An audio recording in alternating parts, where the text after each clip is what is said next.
kita semua yang hadir khusus pemangku manakib, Profesor Kiai Haji Hedi Sriansyah Putra beserta keluarga besar, senantiasa diberikan kebahagiaan yang kekal dan Amin. abadi, kejembaran Amin. rahmatnya, sehat selalu, panjang umur, luas Amin. rezekinya, mudah urusannya, dan kabulkan segala hajatnya dengan karamah Amin. bulan. Amin. Ya Rabbal Alamin.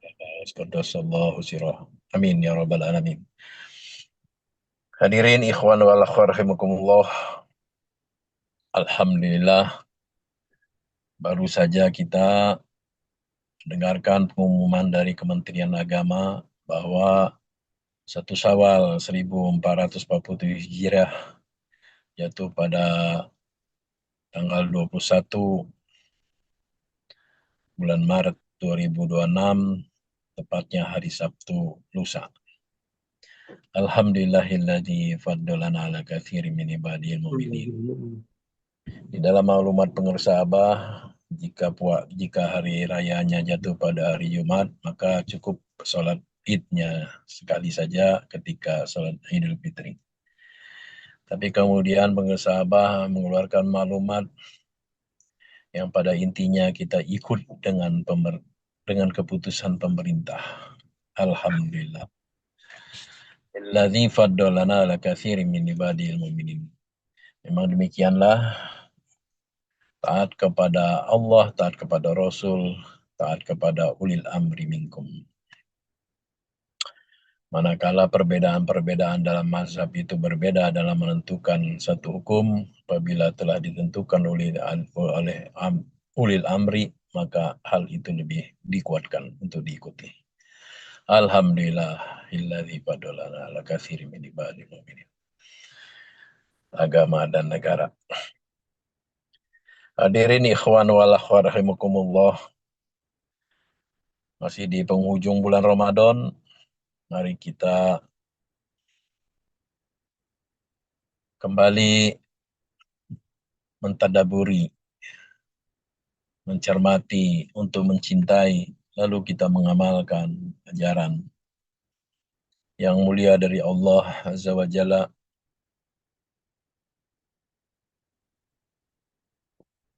Di penghujung bulan Ramadan, setelah kita menyimak pengertian dari Lailah adalah keheningan, kehusuan, kesyahduan, dan cinta. Inna anzalnahu fi lailatul qadr wa ma lailatul qadr. Lailatul qadri khairum min alfi syahrin. Tanazzalul malaikatu wa ruhu fiha biizni rabbihim min kulli amrin salam. Salamun hiya hatta matla'il fajr. Lailatul qadri khairum min alfi syahrin. Lailah bukan hanya diartikan pada malam, tapi ulama juga menafsirkan Lailah itu adalah identik dengan keheningan, kekhusyuan, kesyahduan, dan cinta. Dan juga Al-Qadri merupakan pengaturan dan ketetapan.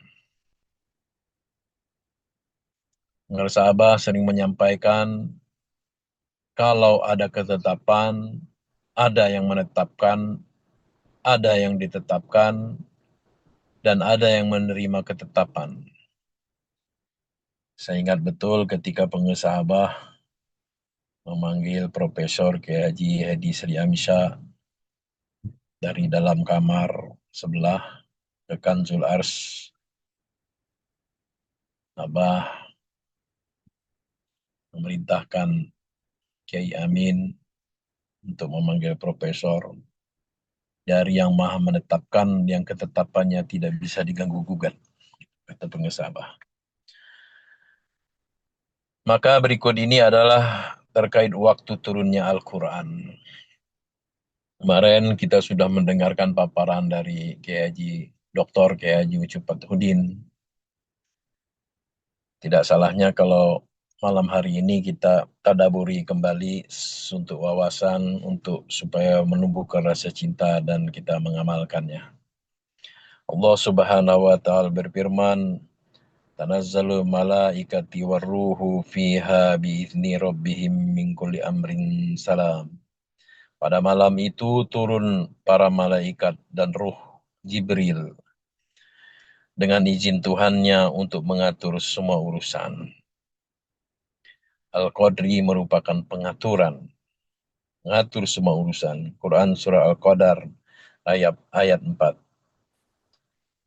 Salamun hiya hatta matla'il fajr. Sejahteralah malam itu sampai terbit fajar.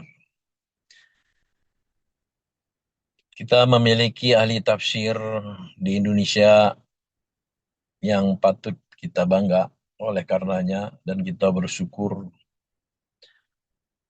Menurut Profesor Quraisy Shihab, kata tanazzalu mengisyaratkan kemudahan dan kecepatan turunnya, sekaligus mensyaratkan ketersembunyiannya, yakni kesamaran makna turunnya itu, kata beliau, dan juga mengandung makna berangsur-angsur. Dengan demikian turunnya malaikat tidak sekaligus, tapi berangsur-angsur silih berganti. Para ulama membatasi bahwa makna para malaikat dan ruh atau Jibril itu turun dari alam ruhani sehingga tampak oleh Nabi Muhammad SAW, terutama malaikat Jibril yang menyampaikan wahyu. Banyak ulama yang memahami kata ar-ruh dalam arti ialah malaikat Jibril. Penyebutan ini mengisyaratkan kemuliaan malaikat Jibril dibandingkan dengan malaikat yang lain. Ikhwan rahimakumullah, kita tidak memperoleh informasi yang pasti apakah turunnya Al-Quran di awal malam, pertengahan, atau akhirnya. Namun kita mendapatkan informasi bahwa Al-Quran itu diturunkan pada bulan Ramadan. Sebagaimana firman Allah dalam surat Al-Baqarah ayat 185, Syahru Ramadan alladzi unzila fihil Qur'an hudal linnasi wa bainatim minal huda wal furqan. Bulan Ramadan adalah bulan yang di dalamnya diturunkan Al-Quran sebagai petunjuk bagi manusia dan penjelasan-penjelasan mengenai petunjuk itu dan pembeda antara yang benar dan yang batil. Kapan turunnya? Sebagian ulama menafsirkannya pada tanggal 17 bulan Ramadan.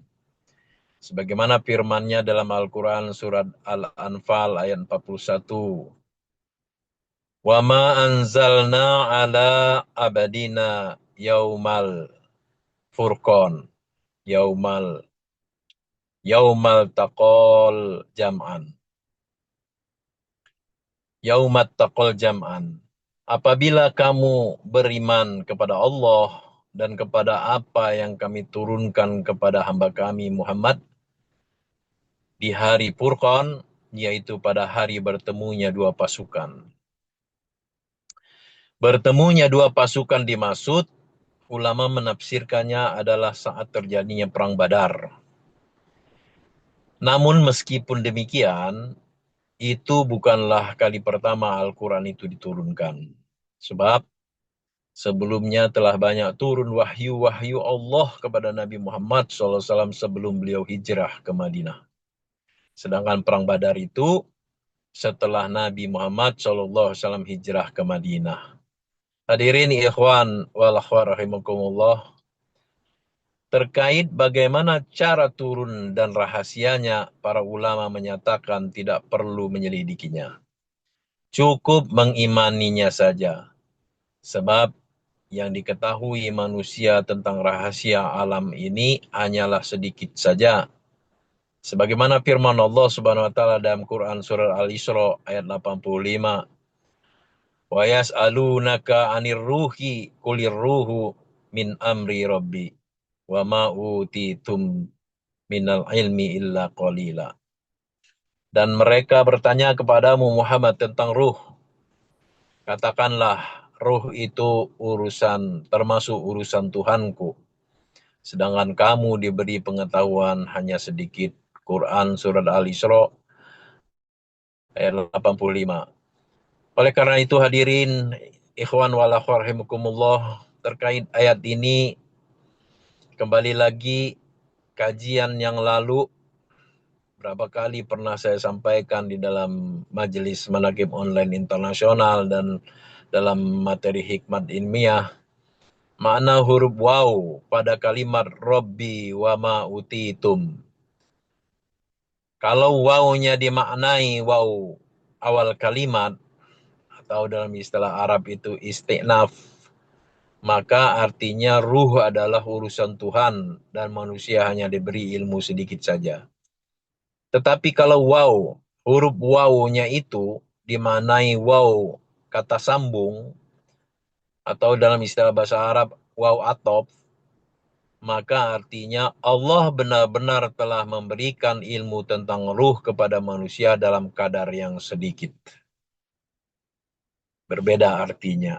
Oleh karena itu, jangan kita heran kalau ahli tafsir atau ahli dalam bahasa Arab kemudian menafsirkan ayat dalam Al-Quran itu berbeda-beda dalam penafsirannya.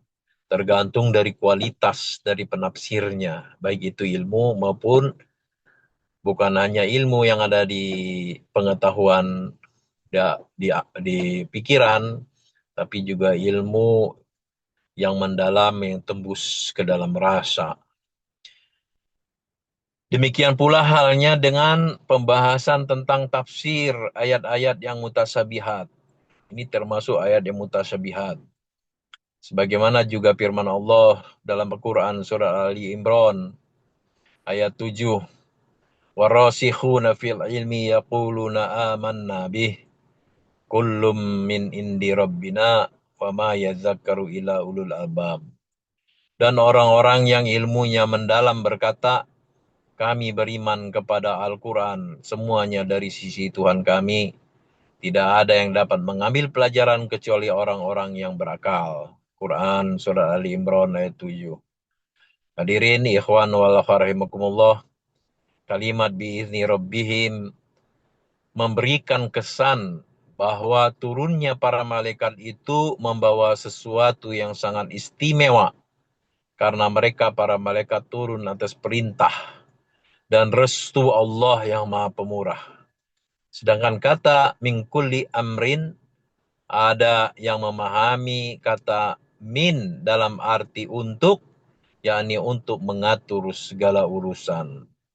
Kata salam diartikan kebebasan dari segala macam kekurangan, baik lahir maupun batin, sehingga orang terbebas dari penyakit, kemiskinan, kebodohan, dan segala sesuatu yang termasuk dalam kekurangan lahir dan batin.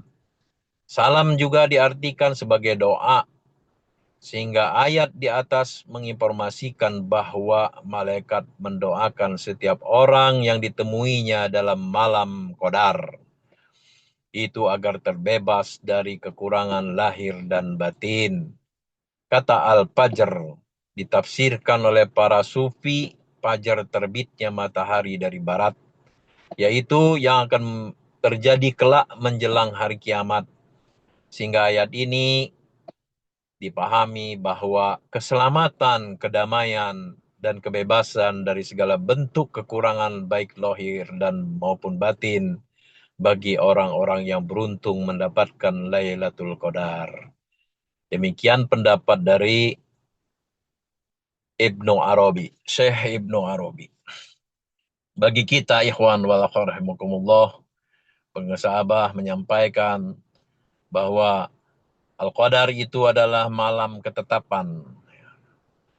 Siapapun yang tidak mendapatkan ketetapan dari Maha yang menetapkan, yang ditetapkannya kepada orang yang menerima ketetapan, yang ditetapkan oleh putusannya, yaitu Ruhul Kudus.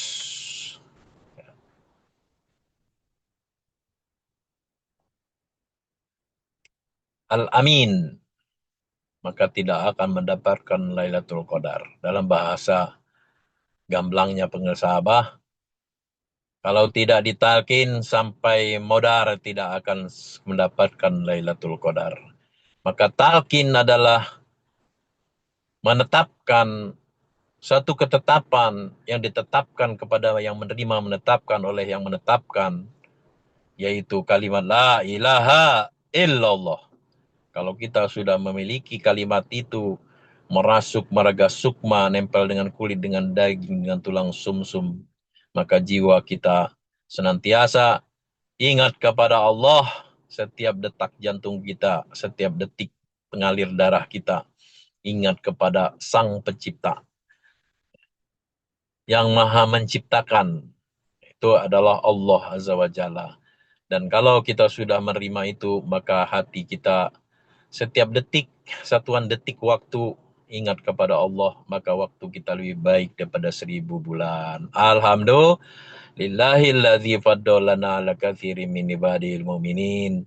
Oleh karena itu kita bukan mencari Lailatul Qadar, tapi mensyukuri nikmat Lailatul Qadar. Alhamdulillahilladzi faddalana ala katsirin min ibadil mu'minin.